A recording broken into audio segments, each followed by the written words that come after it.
네, 오늘 우리에게 주신 말씀은 요한복음 5장 1절부터 9절까지 말씀입니다. 요한복음 5장 1절부터 9절까지 말씀입니다.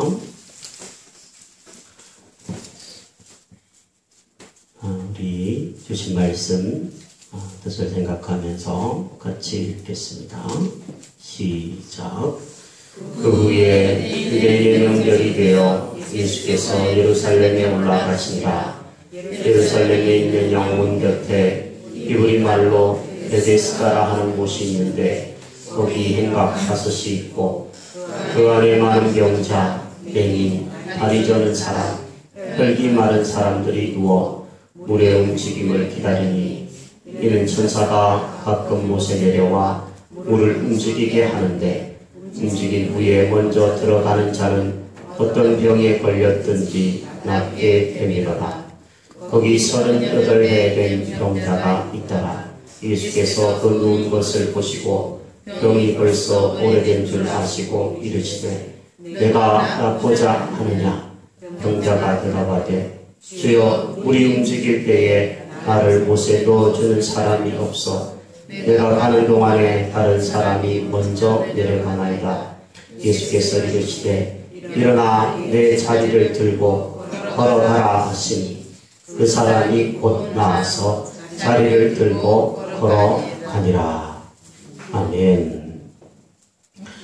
옆 사람 보고 인사하실까요? 하나님의 음성 듣기를 바랍니다. 하나님의 음성 듣기를 바랍니다. 합시다. 하나님의 음성 듣기를 바랍니다.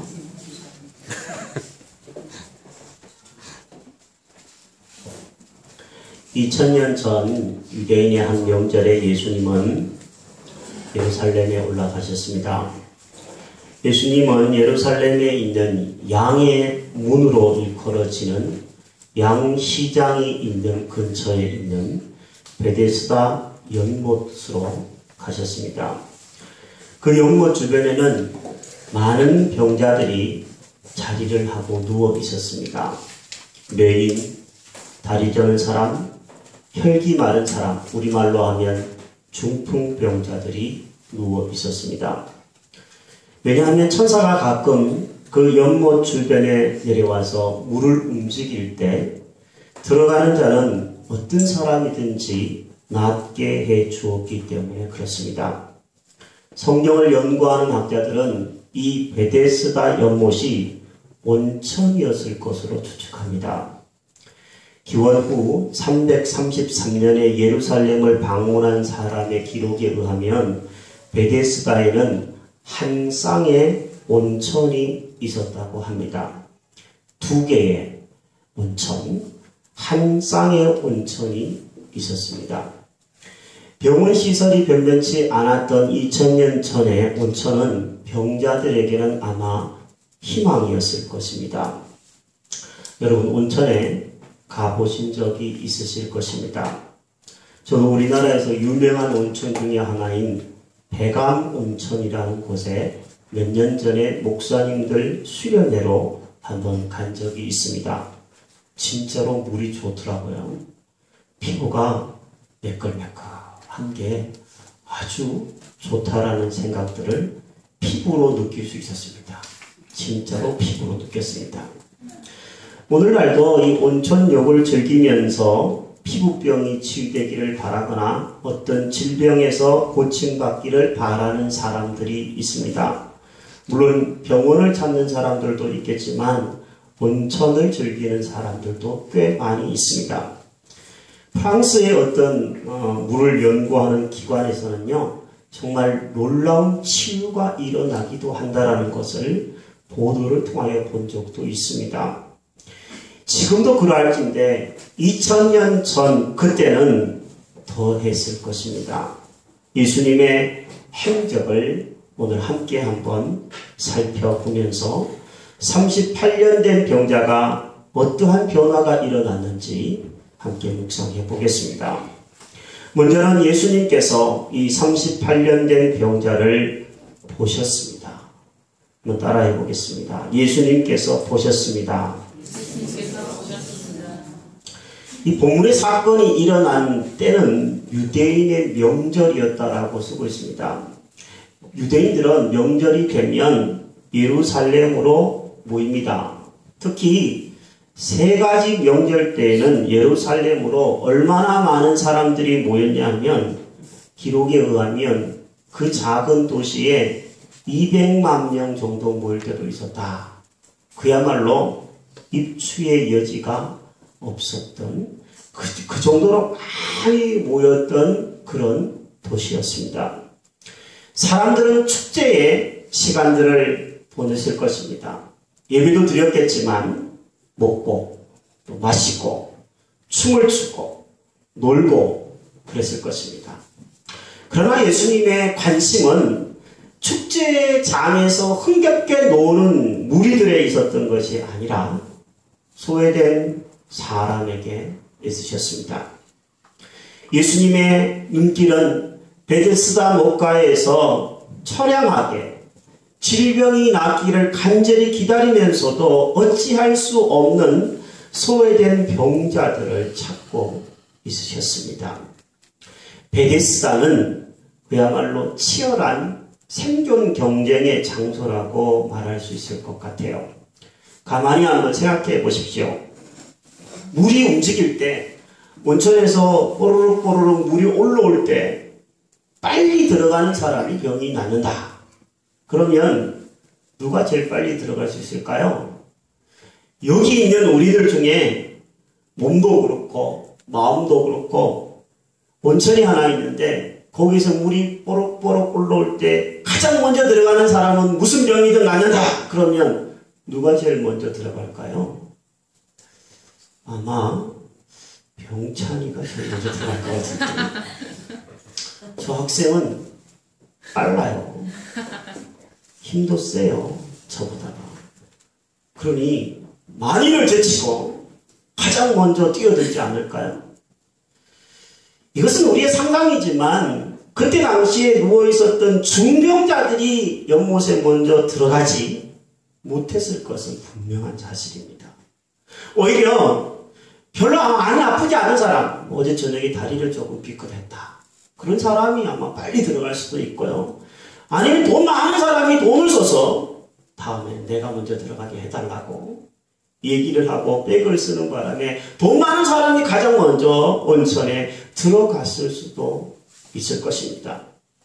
당연히 중병자들은 밀려서 오히려 더 그 온천과는 거리가 먼 그런 인생을 살 수밖에 없었을 것입니다. 경쟁에서 밀려나고 낙오되었고 그래서 실패감에 젖어 있었을 이 사람들, 그 중에서도 예수님이 주목하신 사람은 38년 동안이나 병자로서 지낸 아주 실패감에 젖어 있을 법한 사람에게 눈을 마주치셨습니다. 예수님은 그런 소외된 병자, 경쟁에서 밀려난 낙오자를 일부러 찾으셨습니다. 성경에 이렇게 이야기하죠. 6절에 보니까 예수께서 그 누운 것을 보시고 병이 벌써 오랜 줄 아셨다. 예수님이 보셨다라고 표현을 했습니다. 저는 이 말이 굉장히 마음에 많이 와닿습니다. 사람의 눈을 쳐다본다라는 것은 대단히 사랑스럽지 않으면 안 됩니다. 몇 사람 한번 눈 한번 쳐다보실래요? 뻘쭘하죠? 네.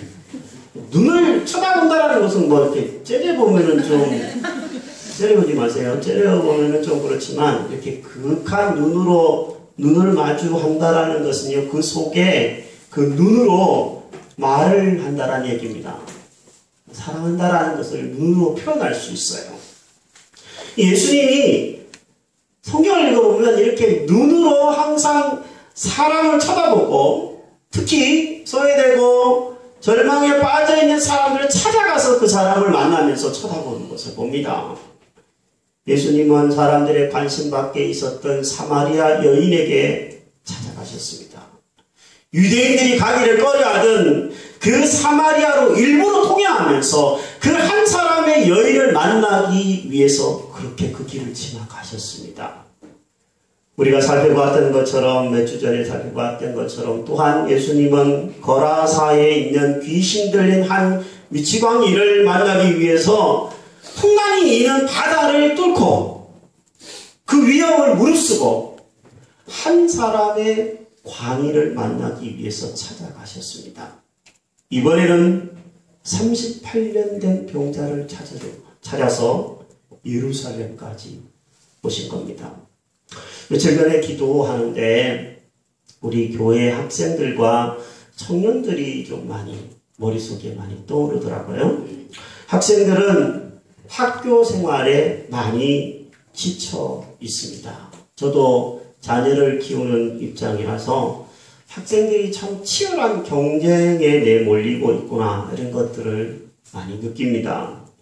성적 때문이죠. 서로 경쟁을 합니다. 어떤 학생은 얄밉게도 이렇게 얘기해요. 나는 교과서 위주로 공부해. 다른 책은 안 봐.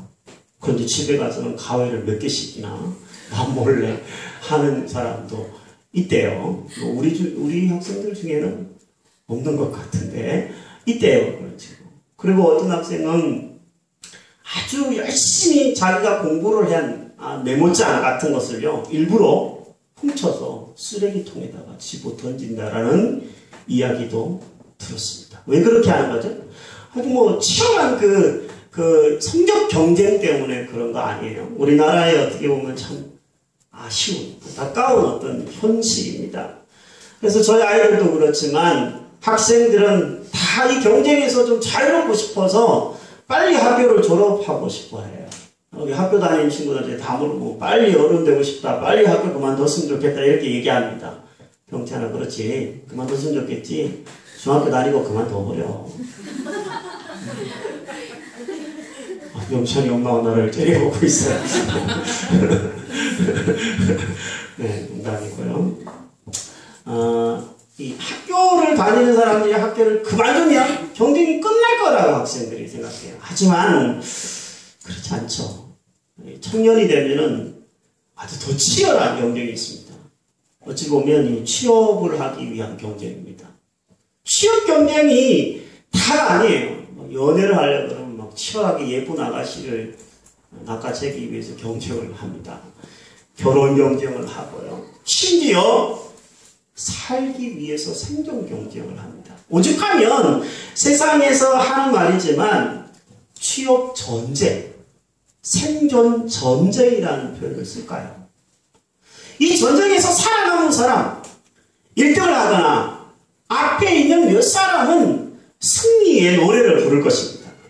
하지만 대부분의 사람들은 낭망하고 낙심하고 경쟁에서 왠지 모를 뒤처진 느낌, 패배감, 이런 것들을 떨쳐버리기는 힘들 겁니다. 여기 앉아있는 저와 여러분들 가운데에도 아마 그 경쟁에서 지치고 아파하고 쓸쓸한 그런 마음으로 이 예배에 참여하신 분들이 성공적인 인생을 산다고 생각하는 사람보다는 훨씬 많으리라고 생각합니다.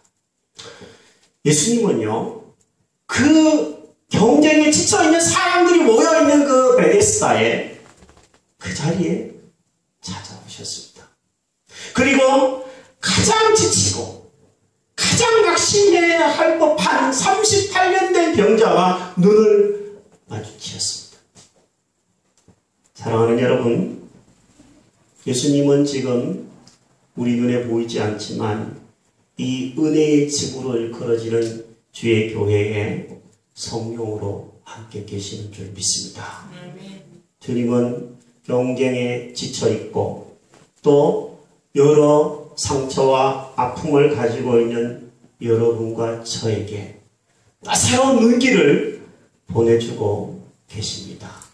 여러분이 눈을 들어서, 영적인 눈을 들어서 그분의 눈과 여러분의 눈이 마주쳤으면 좋겠습니다. 그래서 그 눈 속에서 하나님의 사랑을 좀 깨닫고 다시 일어날 힘을 얻게 되기를 주의 이름으로 축복합니다. 두 번째로 예수님이 찾아가셔서 쳐다보셨을 뿐만 아니라 이 38년 된 병자에게 질문을 한 가지 던지십니다. 그 질문은 6절에 나오죠. 뭐라고 질문을 던집니까? 내가 낫고자 하느냐? 따라해 보겠습니다. 낫고자 하느냐? 예수님이 낫고자 하는 사람에게 낫고자 하느냐고 물었습니다. 좀 우스운 질문입니다. 어찌 보면 병자 입장에서 보면 나를 놀리시려고 그러나 이런 생각들을 할 수도 있는 질문이에요. 예수님이 몰라서 물었을까요?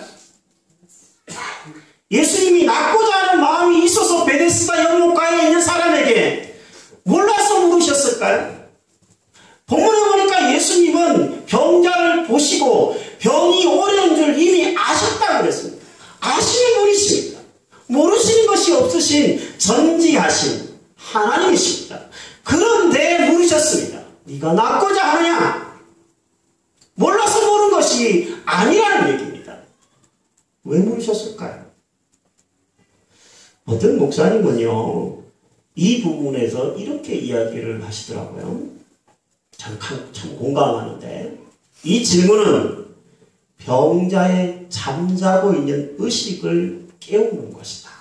어떤 다른 목사님의 표현을 드린다면, 이 질문은 절망에 빠져있는 이 38년 된 병자에게 희망을 불러일으키는 질문이다. 이렇게 이야기했어요. 여러분, 38년 동안 병을 앓은 이 사람을 한번 생각해 보십시오. 처음 몇 년 동안에는 나을 수 있겠지. 나을 거야. 나을 줄 믿어. 이러면서 의사도 찾아가고 돈도 쓰고 원천도 찾아가고 몸에 좋다라는 것들은 다 해보지 않았을까요? 1년, 2년 동안은 자기가 나을 수 있는 희망에 젖어서 살았을 것입니다. 하지만 10년이 지나도 안 낫고 20년이 지나도 안 낫고 30년이 지나고 38년이 지나서도 낫지 않으니까 아마 이 사람의 마음속에는 패배감이 나는 안 되나 보다. 나는 이제 이렇게 살다가 죽나 보다. 이 절망감과 패배감이 그 사람을 사로잡았을 것입니다. 어쩌면 이 사람에게 문제는 몸의 질병이 아니라 마음의 질병이었을 것입니다. 현대인들을 보십시오. 몸이 아파서 병원에 못 찾는 것이 아니라 병원은 널렸습니다. 의술도 너무 발달했습니다. 그런데 이렇게 의학이 발달되고 병원도 우리 곁에 있고 보험도 많이 적용되어서 병원에 가는 것은 쉬운데 마음이 아픈 사람이 너무 많습니다. 경쟁하다가 보니까 거기서 뒤밀리다가 보니까 나도 모르는 사이에 작은 것에 상처받고 아파하고 절망하고 패배감에 사로잡혀 있는 사람들이 너무 많습니다. 예수님은 그런 사람에게 희망을 불러일으키기 위해서 질문을 던지십니다. 저는 오늘 이 자리에서도 예수님이 여러분에게, 저에게 질문을 던지신다고 생각합니다. 얘야, 너 병나고 싶니? 얘야, 너 낫고 싶니? 사랑하는 아들아, 너 새로워지고 싶니? 교회를 처음 오신 분들, 다니신 지 얼마 안 되시는 분들에게는 이렇게 물으실 것 같아요. 얘야, 너 정말 예수 믿고 구원 얻고 싶니? 주님이 우리에게 던지시는 이 질문에 예, 주님, 저 그렇게 변하고 싶습니다. 저 새로워지고 싶습니다. 저 믿고 싶습니다. 이렇게 대답할 수 있다면 여러분은 성령의 음성을 듣고 그렇게 되어지실 줄로 믿습니다. 병자는 이렇게 대답을 했습니다. 뭐라고 대답했느냐면 예, 저 고침받고 싶습니다. 이렇게 대답하지 않고요. 이렇게 대답했어요. 주여, 물이 움직일 때에 나를 못에 넣어주는 사람이 없어 내가 가는 동안에 다른 사람이 먼저 내려가나이다. 이 말의 느낌은 어때요? 주님, 저 고침받고 싶은데요. 저를 저 연못에다가 넣어주는 사람이 지금까지 한 명도 없어서 저 지금까지 고침 못 받고 있습니다. 당신이 저 좀 저기 넣어주실래요? 이런 느낌 아닙니까? 더 심하게 얘기하면 이런 걸 것 같아요. 예수님, 저 놀리십니까? 누구는 낳고 싶지 않아서 이렇게 앉아있는 줄 아십니까? 저도 낳고 싶습니다. 그런데 저를 저 연못에다가 넣어준 사람이 지금까지 단 한 사람도 없었습니다. 우리말로 하면 이런 겁니다. 목사님, 저는요, 저를 도와주는 사람이 세상에 한 사람도 없습니다. 부모도 저를 도와주지 않고요, 남편도 나 몰라하고요, 자식도 제 마음을 몰라줘요. 제 인생에서 저를 도와주는 사람이 한 사람만이라도 있다면 저 이렇게 힘들지 않을 거예요. 아마 이런 얘기 같아요. 원망이죠. 사랑하는 여러분, 우리가 신앙으로 산다는 것은 사람을 원망하지 않는 것입니다. 더 이상 원망하지 않기로 결심하는 것에서부터 출발해야 합니다.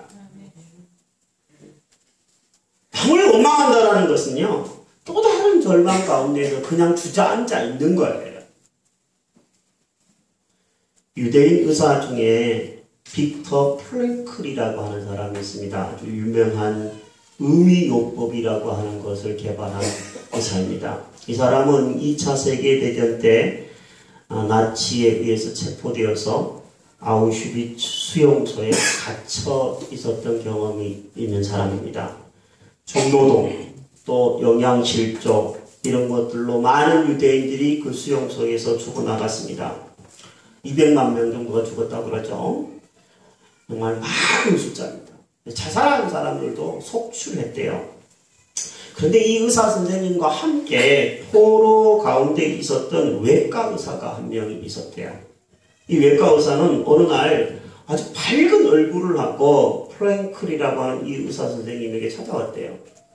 이야기를 하는데 무슨 얘기를 하냐면 내가 간밤에 꿈을 꿨다고. 근데 그 꿈 얘기를 하는데요. 그 꿈 속에 연합군이 쳐들어와서 독일군을 몰아내고 자기들을 그 수용소에서 자유하게 하는 꿈을 꿨다고 얘기를 했습니다. 그래서 얼굴이 상기되어서 찾아온 거예요. 그런데 시간이 지나서 부활절이 되고 이 사람이 꿈속에서 연합군이 들어와서 적군을 몰아내는 그 시기가 되는데도 연합군은 감감무소시킨 거예요. 그때부터 이 사람은 절망하기 시작합니다. 그리고 플랭클이라고 하는 이 의사에게 찾아와서 이젠 다 틀렸다고, 꿈은 깨졌다고 얘기를 합니다. 그 다음날부터 그 사람은 심하게 몸에서 열이 나고 수일 만에 죽어버렸다고 합니다. 이 사람이 왜 죽은 걸까요? 희망이 없어서 죽은 거예요. 소망을 사람에게 너무 뒀기 때문에 그 사람에 대한 소망이 깨지니까 절망이 되어서 병이 들고 죽어버렸습니다. 여러분, 우리가 믿는 하나님은 소망의 하나님이십니다. 로마서 15장 13절 말씀입니다. 소망의 하나님이 모든 기쁨과 평강을 믿음 안에서 너희에게 충만케 하사 성령의 능력으로 소망이 넘치게 하시기를 원하노라. 아멘. 우리는 소망을 품지 않고는 살 수 없습니다. 이 세상의 소망이 아니라 여러분 하늘의 소망을 품으시기 바랍니다. 사람에게 소망을 품는 것이 아니라 예수님께 소망을 품고 사시기를 바랍니다. 그래야 절망이 없습니다. 지금 이 소망의 하나님이 우리에게 기쁨을 줄 것이고 평강을 줄 것이고 소망이 넘치게 하실 것이라고 쓰고 있는 이 사도 바울은 어디에 있는지 아십니까? 감옥에 있습니다. 감옥에 가두어져 있으면서도 소망의 하나님이 기쁨과 평강과 소망을 여러분에게 주시기를 바랍니다. 이렇게 이야기할 정도입니다. 그가 소망의 하나님을 바라봤기 때문에 가능한 일입니다. 사랑하는 여러분, 주님이 여러분에게 물으십니다. 변하고 싶니? 그러면 여러분 대답하시기를 바랍니다. 예, 주님, 저 정말 변하고 싶습니다. 주님이 여러분에게 물으실 때 너 정말 예수 믿고 구원 얻고 싶니? 그러면 여러분 대답하시기 바랍니다. 예 주님, 저 예수 믿고 구원 얻고 싶습니다. 주님이 여러분에게 하늘의 소망을 두며 살고 싶지 않니? 라고 말할 때 주님, 제가 사람 바라봤다면 하나님께 소망을 두고 살고 싶습니다. 대답하시기를 바랍니다. 응답하라 성도여. 네. 세 번째로 예수님은 이 38년 된 병자에게 명령을 하셨습니다. 명령을 하시는데 뭐라고 명령을 하셨냐면 8절에 나오죠. 일어나 내 자리를 들고 걸어가라. 이 명령도 상당히 좀 이해하기 힘든 명령입니다. 자리에 앉아있은지 누워있은지 38년 된 사람입니다. 그런데 예수님이 일어나래요. 걸어가래요. 자리를 들고 걸어가래요. 사람이 만약에 이런 얘기를 했다면 경상도 말로 웃기고 자빠졌네 이럴 거예요. 지금 뭐 하는 거 지금.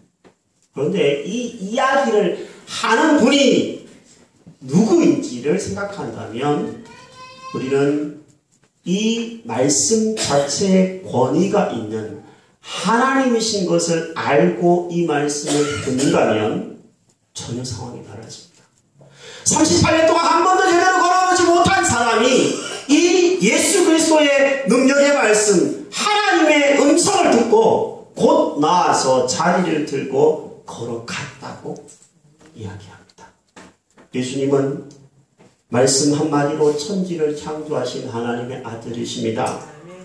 예수님은 나사로야 나오너라 라고 하는 말씀 한마디로 죽은 자를 나으리나 죽은 지 나으리나 된 사람을 살려내신 사람이십니다. 하나님이십니다. 예수님의 말씀에는 권위가 있고 능력이 있으십니다. 그 예수님이 38년 된 병자를 일어나라! 자리를 들고 걸어가라! 말씀하셨다면 우리에게도 똑같이 말씀하시지 않을까요? 일어나라. 걸어가라고. 될까? 안 될 거야. 갈까? 못 갈 거야. 생각만 하고 있지 말라는 얘기입니다. 일어나라는 거예요. 2002년부터 2011년 동안 10년간 우리나라 그 자영업자들, 가게를 열거하는 이런 사람들이죠. 자영업자들의 생존율을 조사한 것을 제가 본 적이 있어요. 1년 만에 18.9%가 폐업이 돼요. 2년 만에 46.9%, 3년 만에 75.4%가 가게 문을 닫고 폐업이 됩니다. 가게 하시거나 또 뭐 학원을 하시거나 아니면 사업을 하시는 분들 3년이 지난데도 살아있다면 대단하신 분들입니다. 그래서 25% 안에 들어있는 사람이에요. 그런데 목회자들의 통계도 있습니다. 교회를 개척하는 교회들이 꽤 많이 있는데 교회를 개척한 다음에 3년이 지나서 생존율이 발표가 된 적이 있어요. 몇 % 정도 살아있는지 아십니까? 3년이 지난 다음에 작게 잡으면 100개 중에 2교회가 있습니다. 나머지 98개는 없어집니다. 많이 잡으면 5개. 2%에서 5%만이 불과합니다. 교회가 생존하고 교회로서의 역할들을 감당한다라는 통계가 있습니다. 우리 교회는 대단한 교회죠. 3년이 넘었다고요. 그래서인지 요즘의 신학교 학생들은요, 교회 개척에 대한 희망을 아예 포기하고 삽니다. 졸업하면 뭐 하겠습니까? 설문조사를 해보면 어느 교회에 뭐 부임제가 나면 가겠습니다. 아니면 뭐 선교 가겠습니다. 교회 개척하겠습니다 라고 하는 사람이 10% 정도밖에 안 된다고 합니다. 교회 개척은 안 돼!